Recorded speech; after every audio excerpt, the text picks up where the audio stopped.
Quick heads up that this video will be split into 3 parts. The first part will be a spoiler-free review of Clair Obscur Expedition 33. The second part is when I dive into spoilers of the game. And the third part is me talking about trending media as a whole, relating back to Clair Obscur, of course. Let us set the scene. It was a sunny day within the United Kingdom, and me and my dad decided to go for a little bit of shopping. We collected some absolutely worthy treasure, like the Long Walk and Smurfs.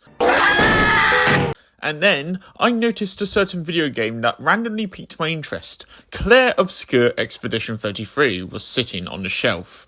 We tried to get the game after some age ID shenanigans. They didn't even have the disc in stock, so my dad ordered it online. And then I finally got it a couple of days later, and then I played it, and oh my, was I shocked about this game. Oh yeah, I also got that Avatar game, I guess, but I tried playing it, it was really boring. So, Clair Obscur is a French indie game, which is most well known for absolutely sweeping the Game Awards last year. Like, it won almost everything it was nominated for. It was absolutely insane. For the longest time, I did not check out this game because of this certain curse that I like to imagine, known as the trending media curse. I promise you we will get back to it. But in the end, curiosity got the best of me, and I checked out the game, and oh my, was it definitely worth it. So, for the setting of this game takes place in this weird, bizarre, dark fantasy world, where there is this deity known as the Paintress, who paints a number on this monolith. Whatever number that she paints, counting down from 100,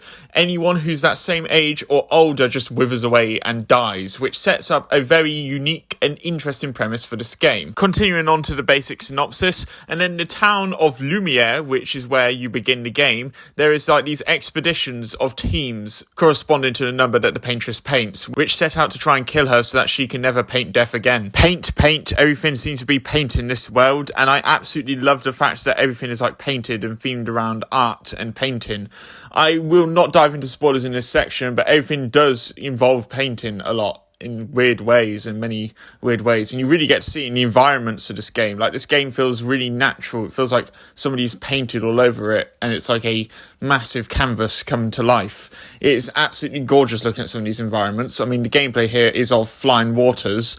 Absolutely gorgeous right here, and it kept me playing the game because the environments are absolutely blooming stunning. As well as this, the characters are also really endearing. Like, I really liked Gustave at the beginning of the game, as well as Maël as well as later characters later down the line, such as Verso and Monaco. All these characters felt really interesting and dynamical, and they all pushed together and worked together to form a very nice character roster. Also, this soundtrack is absolutely amazing. Like, these songs go absolutely absurdly hard for no reason at all. Like, random area themes could be like absolutely insane, and I really must congratulate the team on this, because this is one of the best soundtracks I've ever heard in a video game. Also, this game is very unapologetically French, and it's absolutely awesome. Literally, all the characters have French names. The setting is all French. I mean, come on, Lumiere literally has the flipping bent Eiffel Tower over there.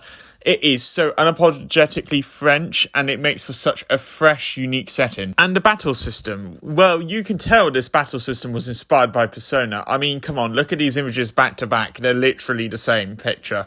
But this battle system is very awesome. However, I feel like my biggest problem with it is that it gets a bit repetitive towards the end, and the enemies love to attack more than you can, so it's more about a who can dodge the enemies game towards the end.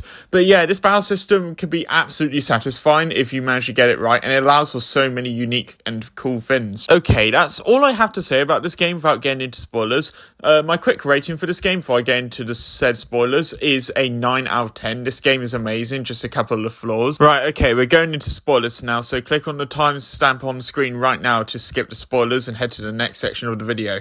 3, 2, 1, Maël. I absolutely love that this game does one of my favourite story tropes that is really underutilised, and that trope is killing off the main protagonist. At the end of Act 1, Gustave gets killed by Renoir, and then Verso replaces Gustave for the rest of the game. And I absolutely love this trope because it turns the story on its head in a way without really turning it on its head, and I've only ever seen it being done in one piece of media before it. At first, I was kind of conflicted by the plot twist that the entire world was just a simulated painting reality Mario 64 style that the Paintress used to grieve her dead son. But after some thinking, this actually is quite a really cool plot twist, and it makes sense for a lot of the confusing elements of the game. And I also realise it further reinforces the main themes of the game, which is about family, death, and grief. Also, the Paintress fight is just absolutely insane. Like, I let out a slight gasp when it revealed that the giant Paintress was also with her. And then there's the endings.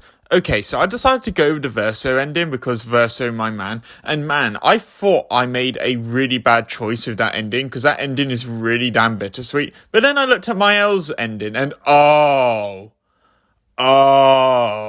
this game has an awful lot of moral complexity, and these two endings are really added on to that factor, because like I thought Verso's ending was bad, and then I checked out Mael's ending, and then now I'm really thinking about it. Is it really that bad, Mael's ending? Is Verso's ending really the bad one? I'm not sure. But the best thing about Clair Obscur Expedition 33 by a landslide, it has an only up mode of all things. Hooray! And now here we are at the core of this video. The main reason why I wanted to make this video. So I suppose we are all aware about the main crux of the internet and how they sort of just trend on one thing and then they move on to the next trend. At one point it was Minecraft, and then everyone focused on Fortnite, and next second it was Fall Guys, and then it was that sus game, and then Dispatch, and then this and that and this and that. It's kind of a really weird phenomenon, but my problem with this is that it sort of turns the community kind of a bit gatekeepy in terms of like what video games are the true best. No, you don't have to play Ruchan Fallen Feathers to be a real gamer. That is absolutely stupid idea that some people have been spreading. And this phenomena has done quite a lot of stuff in terms of like what I play and how I think about stuff. Like for example, I would not be into Fortnite that much if I wasn't pressured into it by my friends in primary school, because everybody in my primary school was going like,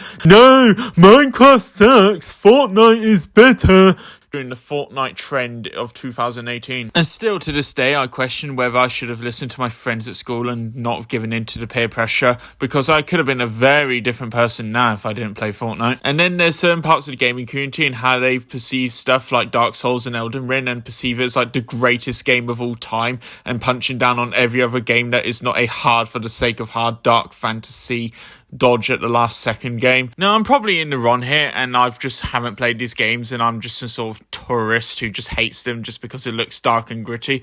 But they are probably great, but it's just these sort of perceptions that just give me a negative taste of them. And it's said perceptions that tend to dominate the most popular video games, and it's why I tend to go for more obscure, more cartoony graphic games like Xenoblade Chronicles. But even then, I have a problem with what's popular in like the anime section as well. Like, I just cannot stand the vast majority of trending anime like Jujutsu Kaisen and Solo Leveling. They all have these weird tropes and egotistical undertones to it that really just puts it off for me. Or maybe it's just me being a dumb tourist again who refuses to dip his toes into the pool properly and still sticks to old 2000s anime like Dot Hack Sign. But yeah, this strange phenomenon even goes into stuff that I'm very safe with. And the way how a lot of people view popular media nearly made me miss out on Clair Obscur Expedition 33 and maybe sleep on it for the longest time.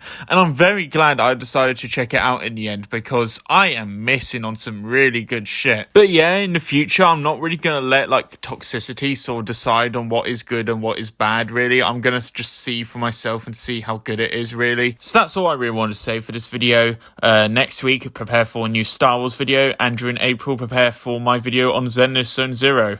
Goodbye, y'all.